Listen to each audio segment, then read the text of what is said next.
I know we have a range of listeners, but maybe future graduate students just to speak, or graduate students that are going to be future academics. Uh, Certainly to not don't be afraid to reach out to new professors for advice.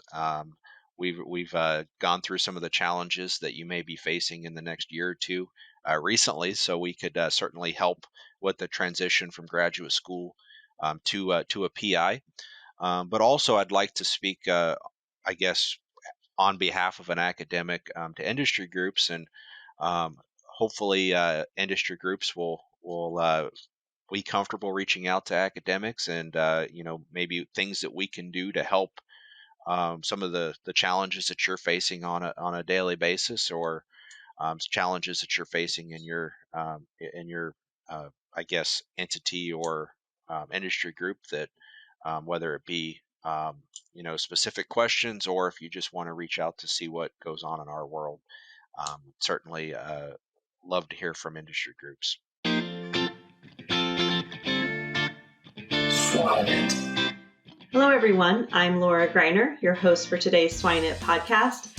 And with me today, I have Dr. Ben Bohrer, who is an assistant professor at The Ohio State University in the Meat Science Department.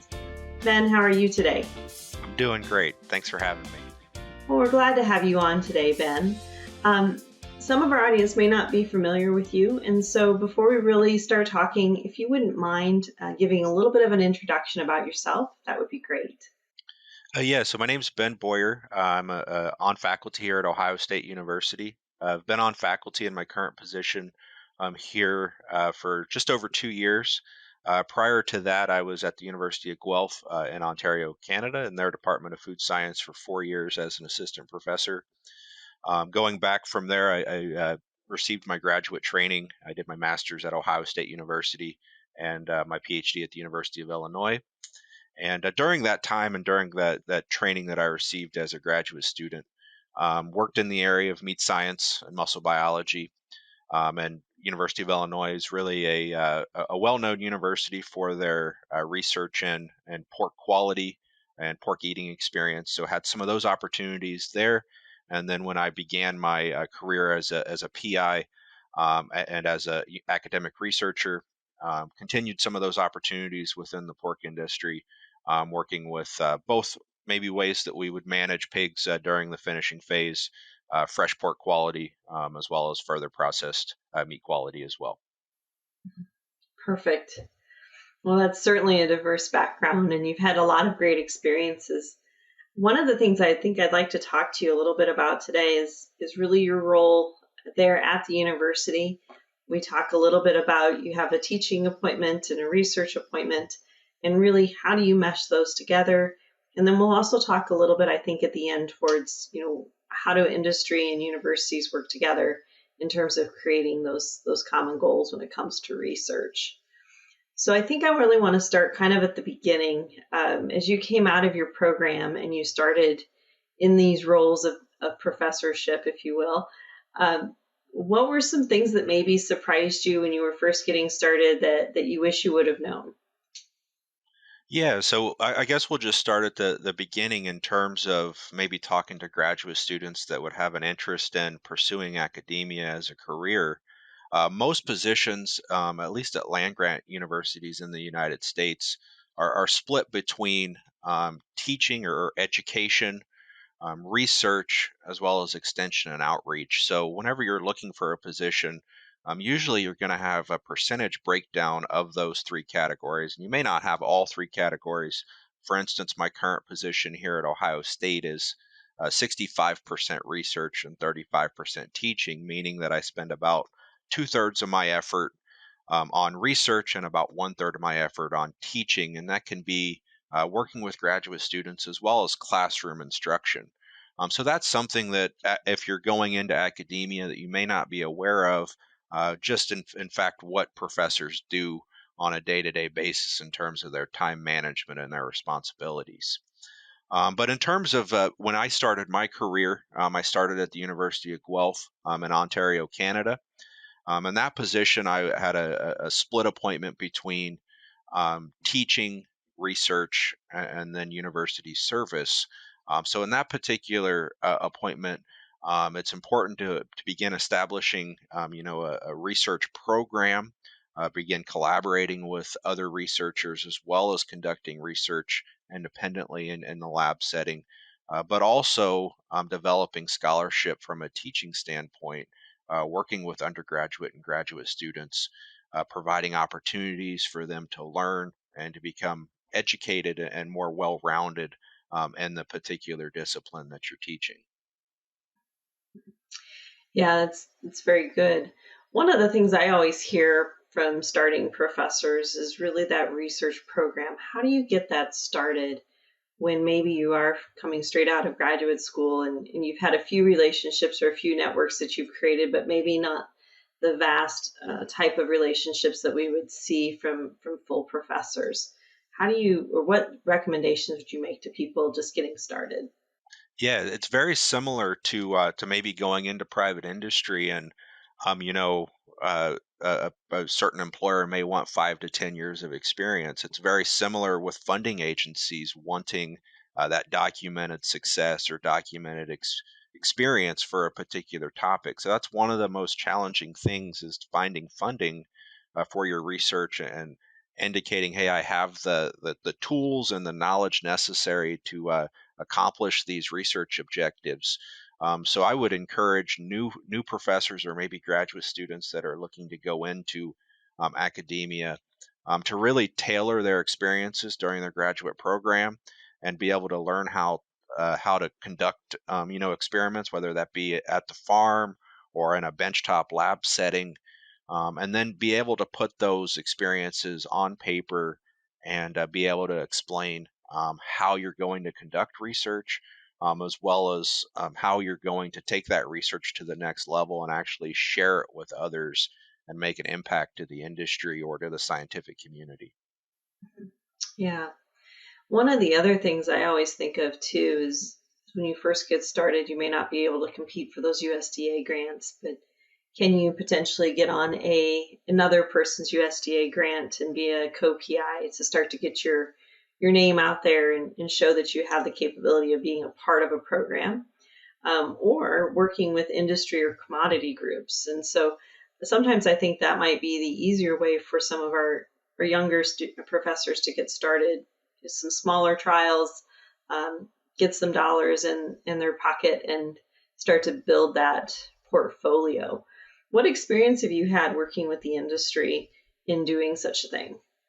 Yeah, so I think that that's another very important component is working with the industry as an academic, expanding your network, going to events like the World Pork Expo or the IPPE conference that's coming up here in a couple months, expanding that portfolio of industry colleagues so that they understand what you're doing, as well as you understand what the industry is doing and some of the needs that you may be able to provide as an academic, whether it be working with maybe a literature review or analyzing data for them, or doing pilot type of studies in your lab or at the farm at your university farm are all important things that can really provide a lot of great opportunities for new professors.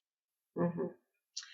One of the issues I sometimes see too is that we get kind of stuck in our mind, if you will. We're in our, like most people, we get stuck in our own little world and we kind of forget what's happening out on the other side. And so I think it's a great recommendation to go to those industry meetings where there is more topic about what's current or what's really happening in the industry so that you can stay current in your research. Do you ever set up times where you just meet with industry individuals just to talk about research needs? I wouldn't say specific meetings, but there are several industry professionals that I talk to on the phone on a regular basis that may just call to see what I'm working on, or they may call with, questions within their packing plant to say, hey, I'm experiencing this challenge from a meat quality standpoint, or maybe a fat quality standpoint. What are some things that I could be considering whenever I'm looking for solutions, or are you aware of any other packers that may be experiencing the same type of challenges? And what are some of the things that you would recommend to them? So I think that that's a great resource that academics can provide, just in terms of a completely outside third party type of opinion with certain challenges. So I wouldn't say I have regular meetings, but certainly have constant communication with individuals in the industry, and oftentimes I use that as an educational piece as well. I go to maybe my graduate students or an undergraduate group and some of my courses and say, hey, this is a really nice case study that I just heard about from an industry partner. What do you think's going on? Or maybe in your future, if you were presented with this challenge, what would be some solutions that you might be able to think of? Hmm. Yeah, you actually hit the next question that I was going to ask you, and it was really about how do you tie what you're doing in the research realm into your academic appointment, because you do have both in your assignment. So how do you, besides the case studies, how are you pulling in knowledge from research and industry into the classroom? Yeah, I often think that I'm in a unique spot where I'm able to work from a research standpoint with the industry as well as have direct contact with that pipeline of future scientists, future industry colleagues, or the next generation of the workforce. So providing those opportunities is something that I try to do on almost a daily basis. Whether it's if I'm in a meat science course, trying to educate those students with realistic opportunities that they may be faced with in the future, as well as if you're working with industry groups. I know a lot of the time I hear from industry groups, it's so hard to find students that want to come work in my packing plant or want to come work for my company. But I have, oftentimes have direct contact with that next generation of the workforce and can maybe provide some insight to those industry professionals to say, hey, I've talked with these students. They're looking for X, Y, and Z in terms of a career. Maybe if we tailor some of those positions a certain way in the future, we could be more attractive to that next generation of the workforce. So that's something that again is one of the benefits of working in academia is that direct connection that we have with students. Mhm. And I think that's a really good point, because we often talk about, again, kind of the silos, academia versus industry, and we know that academia serves a purpose in terms of developing new and novel ideas and sharing that through research. But I think you hit the nail on the head. The other piece, the other bridge there is the ability to recruit talent and grow that talent so that it serves the industry well when they all leave and graduate. And so I think that's a good reminder to our industry folks, is that getting in contact with folks at the university can certainly help you grow those contact bases so that you have opportunities to really tap into some talent that you may not be aware of for various reasons. So that's a very good point, Ben. One of my other questions to you really kind of goes back kind of the opposite direction, is what do you think we need from a university perspective from the industry to help support our ability to create that talent or come up with novel research programs or develop projects to answer needs of the industry? Yeah, I think that becomes a little bit tricky in some instances because industries generally don't want to put all their cards on a table because they are trying to be profitable and protect some of that intellectual property that they've invested so much into. But I would say just a steady line of communications where it would start, being able to go to academics, whether we need to sign a non-disclosure agreement or whatever the case is, but to bring academics along for some of those research opportunities or educational opportunities. Another thing that we really haven't talked about too much is internship programs and providing those to undergraduate students or graduate students.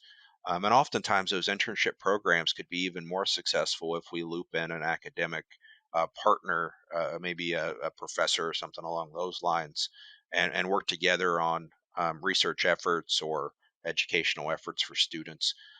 Another thing that we should probably mention here as well would be collaborative research opportunities, whether those be conducted at a university setting or at a commercial farm.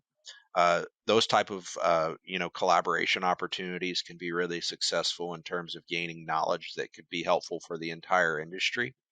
And that can be both from a live pig perspective, whether it's nutrition, genetics, management, or even more in my field from a meat science perspective, working within packing plants or in further processing facilities, and working towards ways that we can collaborate together and gain, knowledge and innovation together, oftentimes would be beneficial for the industry as a whole. Hmm. Yeah, you certainly hit a couple of topics there, so I'm going to kind of break it up a little bit. One topic that came into my head when you mentioned internships, and you said it, undergraduate and graduate internships. And I think this is something that maybe people in the industry aren't as aware of, but this has certainly become a conversation around the graduate students is taking summers, whether it's during a master's or PhD, or taking a summer between their master's and their PhD to seek out an internship. And I think that's actually a really interesting space to be in because they've had the undergraduate internships, particularly if they've gone through their master's, they have some basis of where they want to go with their career. And I think that brings in kind of a novel talent, if you will, while they're there with that industry partner for the 3 months that they're interning. And how often or how common is that on your side of the world that they're thinking about doing that now? Yeah, it depends. It depends a lot on location, as well as just logistics. Being stationed here at Ohio State, we have fewer opportunities to be around packing plants, um, where a lot of those opportunities would exist for my students. But whenever I was at the University of Guelph, that's something that we were able to do a lot because we were close to plants. We had one plant that was about 10 minutes away from campus, and we had students in that plant on a very regular basis, and it wasn't even necessarily a situation where they were away for 3 or 4 months. They were just in that plant collecting data or working on projects, maybe once or twice a week. So it was more of a commitment where they were able to go and get that plant experience, um, and um, and it stayed within their educational opportunities at the university. So seeking out opportunities to do that would be very successful, I think, from a educational standpoint and training that next generation of the workforce, as well as gaining new knowledge and innovation from all parties involved. Hmm. Absolutely. One of the other pieces that you hit on in that previous question was the collaboration between industry and university, and you were talking about trials. And one of the things that came to my head was sample size, and certainly that's something that I would say the universities are probably criticized the most on is the ability to get samples or the size of replication that they need for the industry to be comfortable with our results or findings. And so, how do you typically manage through those challenges with sample size? Yeah, that's a really great question, and I'll start with a meat science perspective, and that would be some of the differences that exist between university meat labs from commercial packing plants. So the big differences would obviously be sample size, but one of the other differences is that most of our university meat labs are still electrically stunning pigs versus using CO2 stunning. So the results can differ quite a bit just based on those the differences um, that would present. So that is one of the major challenges, and if we want to have more industry applicable research, then oftentimes we'd have to go to commercial packing plants. And over the last 3 to 4 years, there's been significant challenge for academics to have access to those commercial packing plants with the pandemic, as well as other things that are really beyond anybody's control. So that's one thing that we certainly have to interpret university data with an air of caution, if you will, and how applicable is this going to be to the industry. So I think tailoring research efforts at the university setting to maybe focus on other aspects or aspects that would be more applicable, or maybe even getting samples if we're looking at, maybe meat preparation or further processing or those type of things, receiving samples from commercial partners oftentimes makes that more applicable for the industry. In terms of just sheer sample size, that is one thing that we certainly are challenged with in most universities, is having sample size that would be both statistically appropriate for analysis, but also sample sized where the dynamics in a pen of pigs that's maybe 10 or 20 pigs is very different than what we'd see in the industry, where maybe we have 80 to 100 pigs in a pen. So some of those dynamic differences would be certainly challenging, and I'll provide you with one example. So if we look at the concept of compensatory gain in swine nutrition or swine management, we could have the same square footage per pig in a pen, but if we only have 10 pigs in that pen versus commercial barn where we'd have 100 pigs, the entire dynamics of that type of study and looking at the different marketing events and how long we should have between marketing events really isn't a great model to really address that research question. Although many university researchers have tried to address that, something that is certainly better suited in an industry setting where we're able to have access to pigs like they would be raised typically in the industry. Yeah, I would agree. And I think, one of the things that I find too is that, coming from industry, keeping that open mind, right? So it wouldn't be uncommon for me to go to a barn that did not have any research experience and certainly wasn't set up in a way to capture individual feed intakes or even deliver feed to an individual pen or an animal. And so, but sometimes those farms are needed for various reasons, whether there's a certain health status or they're being transported to a certain packing plant that we're able to collect data from. And one of the things I always thought that was important in those relationships is just to keep an open mind. Many times people want to help, but they may not quite realize how much they have to do or add to their barn, whether it's gating or feeders or extra bins and etc. But I was able to find opportunities though where we could do research trials on what I would call commercial farms and still get some relatively good data. But I do think that if you're in that space, it's really important to reach out to somebody at the university level who does research on a regular basis to kind of help you form those projects. I don't know if you've had much experience with that, but that was certainly something that I saw when I was out in the industry. Yeah, and again, I would also kind of echo those statements that you made there in terms of taking one research study, whether it's at a university or in the industry. That one research study may have a certain set of results that you're very optimistic about, but having the ability to repeat studies in different settings is very important. And really, to have conclusive evidence, you'd need more than one study to provide a certain level of response or certain results.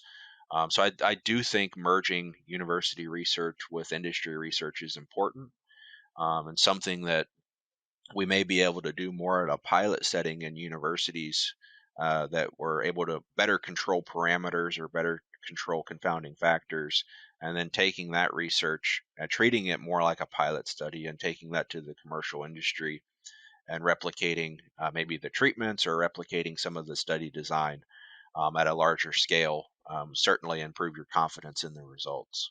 Mhm. Well, you've been talking about research and projects and results. And just out of curiosity, are there a few studies that you would like to share with us today that you feel are industry relevant or ones that maybe fit the examples that we've been talking about today? Yeah, yeah, certainly. So I made a notepad here with just some of the studies that my team's working on, and our team here at Ohio State, we work on a variety of different research initiatives, both in terms of pork, beef, and poultry. So we're not just limited to pork, but a few of the things we're working on right now is revisiting some of the principles of muscle myology throughout the pork carcass. So oftentimes we think of fresh pork quality in terms of loin quality, and we ignore the rest of the carcass. So even if we're doing large genetic studies, we may measure loin pH, maybe marbling in the loin, and say, hey, we're improving quality, or we're making negative impacts on quality. But it's important for us to realize that that loin primal, especially a boneless loin, it's only going to make up a small portion of that carcass, and quality throughout the other muscles in that carcass is also important to consider. So we're doing some eating quality work, some pH and Keller work with different muscles throughout the pork carcass. Another one of the major aspects that my group focuses on is further processing. So again, we think about the meat that's coming from that pork carcass and what its ultimate destination is.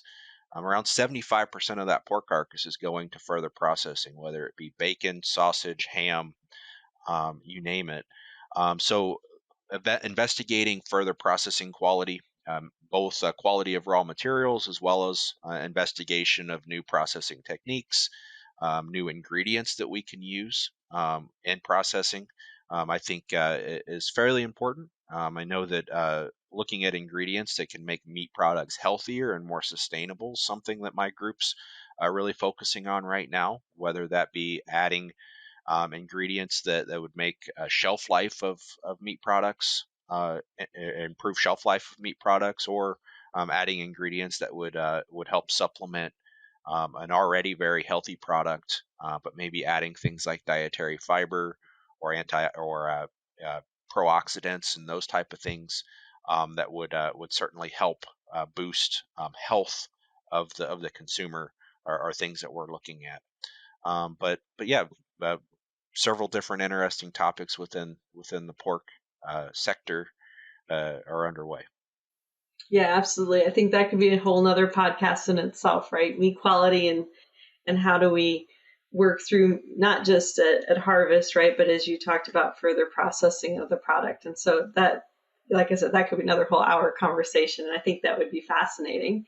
But unfortunately, our time is about up. So one of the things I'd like to ask you is to really kind of summarize a few key points that you'd like our listeners to take away from today's conversation. Yeah, hopefully the listeners today. I know we have a range of listeners, but maybe future graduate students, just to speak, or graduate students that are going to be future academics. Uh, Certainly to not don't be afraid to reach out to new professors for advice. We've gone through some of the challenges that you may be facing in the next year or two recently, so we could certainly help with the transition from graduate school to a PI. But also, I'd like to speak, I guess, on behalf of an academic to industry groups, and um, hopefully, industry groups will be comfortable reaching out to academics, and maybe things that we can do to help some of the challenges that you're facing on a daily basis, or challenges that you're facing in your I guess entity or industry group, that whether it be specific questions, or if you just want to reach out to see what goes on in our world. Certainly love to hear from industry groups. Very good. It is time to our famous three. Well, as you kind of know, because I know you've listened to some of our podcasts before, is now is the time that we ask our guest speaker a few questions that we ask all of our guest speakers. The first question I'd like to ask you today is, do you have a swine resource that you would recommend to the audience? Yeah, so that's a good question, and I was going through multiple different options here, but I'd have to say the one that I probably use the most, and I only use it for about 2 or 3 minutes at a time, would be the Meat Buyer's Guide. So that is a book that has all of the cutting specifications that we use here in North America, and that's one that it's on my bookshelf, and I pull it down pretty regularly. Hmm. Very good. How about something that's not related to pigs? Is there a book or an audiobook that you would recommend to the group? Yeah, so in terms of books that I'm currently reading, so my wife is expecting in March with our first child. So I've been reading a lot of, I guess, what to expect when you're expecting, or those type of books. And I've read one recently called The New Dad's Playbook, which was written by an NFL player by the name of Benjamin Watson. And it's really good, really informative. And I've enjoyed reading and learning. I teach an animal physiology course, And I keep telling my wife, I know I lecture about pregnancy and parturition, female reproductive system, so I know all these things, but I still learn quite a bit whenever I'm reading the what to expect when you're expecting books. Oh, that's fascinating. Well, congratulations, Ben, on your upcoming child. That's always an exciting time. And well, the last question I'd like to really ask you kind of focuses around if you can think of somebody in your life that you define as successful. And success looks different to everybody, so however you define it, what's a trait about that person that you think has allowed them to be successful? Yeah, so I guess the first person that came to my mind was my supervisor whenever I was doing my master's and PhD, Dustin Bohler, and I would describe him as just being extremely genuine. So he's somebody that you could just have a genuine conversation with. The you know his way about answering questions or just having a simple conversation is just incredibly genuine. So I would say that that would be the defining characteristic I would describe in a person. So just making sure that you follow through with action whenever you say things, and just being a genuine person and being honest and trustworthy and those type of things. Yeah, that's a perfect trait to have for sure. Well, Ben, it's been a wonderful time visiting with you today, and I certainly want to thank you again for being on the podcast today. For our audience and listeners, this is Dr. Ben Bohrer, who is at the Ohio State University in the Meat Science Department. Ben, thank you so much for your time. Yeah, thanks for having me. Imagine if, with a few key concepts, you could have the potential to create a massive positive impact by bringing from hundreds of thousands to millions of dollars for swine producers. Join us on this small group and go to the next level of swine nutrition on this 7-week-long elite online training in applied swine nutrition and feeding by myself and my world-class invited speakers. Additionally, you enjoy an exclusive community to exchange ideas. Go now to www.eliteswinenutritionist.com.